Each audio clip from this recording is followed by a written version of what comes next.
सुख आदमी के सामने आते हैं तो दुख का मुकुट पहनकर। जो उनका स्वागत करते हैं उसे दुख का भी स्वागत करना चाहिए।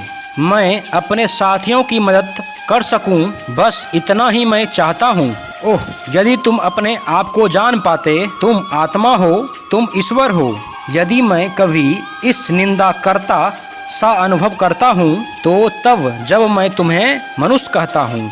गीता का पहला संवाद रूपक माना जा सकता है। हम काफी रो चुके, अब और रोने की आवश्यकता नहीं। अब अपने पैरों पर खड़ा हो और मनुष्य बनो। हम मनुष्य बनने वाला धर्म ही चाहते हैं, मनुष्य बनने वाला सिद्धांत, सभी क्षेत्र में मनुष्य बनने वाली शिक्षा ही चाहिए। और यह रही सत्य की कसौटी, जो कुछ तुम्हें शरीर से, बुद्धि से या आत्मा से कमजोर बनाए, उसे विष की भांति त्याग दो। उसमें जीवन शक्ति नहीं है, वह कभी सत्य नहीं हो सकता।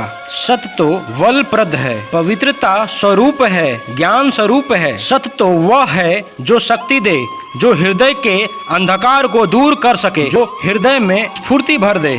सब प्राणियों के प्रति करुणा रखो, जो दुख में है उस पर दया करो। सब प्राणियों से प्रेम करो, किसी से ईर्ष्या मत करो, दूसरे के दोष मत देखो। बहुतों से मित्रता करना दूर से अच्छा होता है, तथा वह व्यक्ति जो अपने पैरों पर खड़ा हो, उनका भला तो हमेशा ही होता है।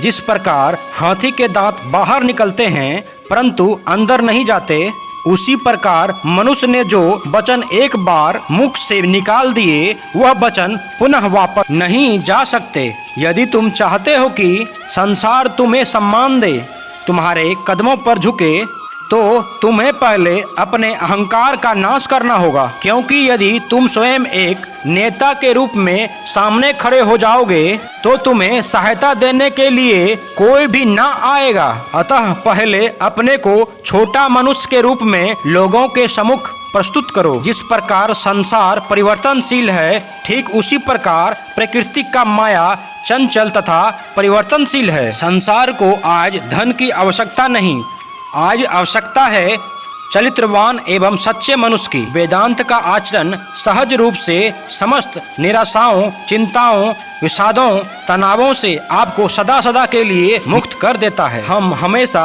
अपनी कमजोरी को शक्ति बताने की कोशिश करते हैं, अपनी भावुकता को प्रेम कहते हैं, अपनी कायरता को धैर्य इत्यादि। यह वचन सत्य है। वीर बनो, सर्वदा कहो मैं भय शून्य हूँ, मैं भय शून्य हूँ। सबको उपदेश दो, भय ना करो, भय ना करो।